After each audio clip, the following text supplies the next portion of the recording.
हम 11th class का very first chapter introduction to accounting 11th class commerce का base होता है। अगर यहाँ पे हमारे कॉन्सेप्ट सारे क्लियर हो जाते हैं तो हम जो भी इन फ्यूचर में करना चाहें, CA, CMA, MA जो भी करना चाहें वो आप कर सकते हैं। कोई भी डिग्री आप यहाँ पे कर सकते हैं।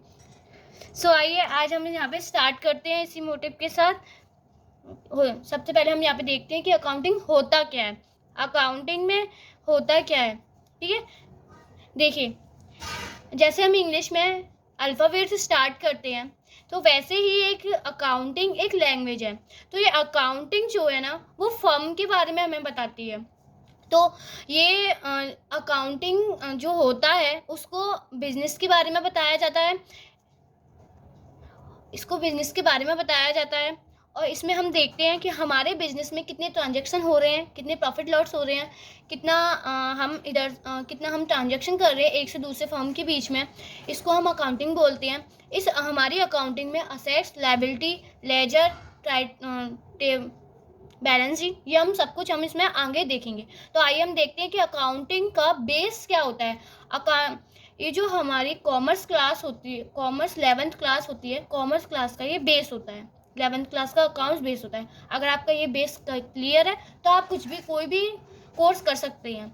ठीक है, अब हम देखते हैं मीनिंग ऑफ अकाउंटिंग। अकाउंटिंग की मीनिंग क्या है? Accounting is an art. Accounting एक आर्ट है और हम देखना चाहें तो वो एक साइंस भी है। क्यों? आर्ट मतलब कला, इसमें कला तो होती है अकाउंटिंग में। साइंस क्यों? साइंस में हमारे कई सारे प्रिंसिपल्स होते हैं और वैसे ही अकाउंटिंग में भी कई सारे प्रिंसिपल्स हैं जिन्हें हमें फॉलो करने पड़ते हैं। कंपनीज के प्रिंसिपल्स होते हैं जो हम फॉलो करके चलते हैं।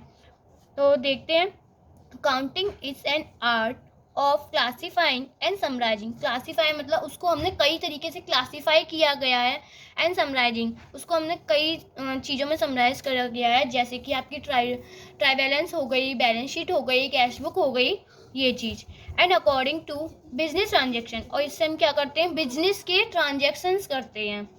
Okay, which are in terms of money, इसको हम क्या बोलते हैं, टर्म्स ऑफ मनी बोलते हैं। मनी का ही तो हम बिजनेस ट्रांजेक्शन करेंगे। एंड फाइनेंशियल इन नेचर, इसको क्या बोलते हैं, फाइनेंशियल इन नेचर। अब हम देखते हैं कैरेक्टरिस्टिक्स ऑफ अकाउंटिंग। अकाउंटिंग के कैरेक्टरिस्टिक्स क्या हैं? Accounting is an art as well as science. जैसे कि हमने देखा था कि अकाउंटिंग एक आर्ट है और वो साइंस भी है। आर्ट उसमें हम दिखाते हैं सारे अकाउंट्स क्लियर करते हैं, अकाउंट्स प्रिपेयर करते हैं। और साइंस सारे हम उसके रूल्स फॉलो करते हैं, जो भी हमारे गवर्नमेंट के होते हैं, प्रिंसिपल्स फॉलो करते हैं। ये साइंस में आ गया। Recording of financial transaction. Recording of financial transaction का क्या मतलब हुआ? हमारी जितनी भी 1 ईयर का फाइनेंशियल ट्रांजेक्शन होता है, हमारा जितना भी फाइनेंशियल ट्रांजेक्शन होता है बिजनेस का, उसको हम रिकॉर्ड करते हैं अपने किस में, हमारे कैश बुक्स में, हमारी बैलेंस शीट में, हमारे सारे अकाउंट्स में। Recording in terms of money, हम सारे जितने भी टर्म्स ऑफ मनी होती है, मतलब मनी का कहाँ ट्रांजैक्शन हुआ, हमने किस कंपनी के साथ क्या ट्रांजैक्शन किया, ये हम सबको, हमने किससे क्या मनी ट्रांजैक्शन किया है, किस कंपनी से क्या एक्सपोर्ट किया है हमने, जितना भी हमारे गुड्स होते हैं, सर्विसेज होते हैं, हमारी सेल्स होती है, वो हम इसमें रिकॉर्ड करते हैं। क्लासीफाई, हम इसको किस तरीके से क्लासीफाई कर सकते हैं। एंड समराइजिंग, हमने क्या, कैश बुक हुआ, बैलेंस शीट हुआ और भी ट्राई बैलेंस हुआ, इन सब में हम इसको समराइज करते हैं। इसके जितने भी कैरेक्टरिस्टिक्स हैं इसके अबाउट इसके बारे में हम नेक्स्ट वीडियो में देखेंगे। बाय।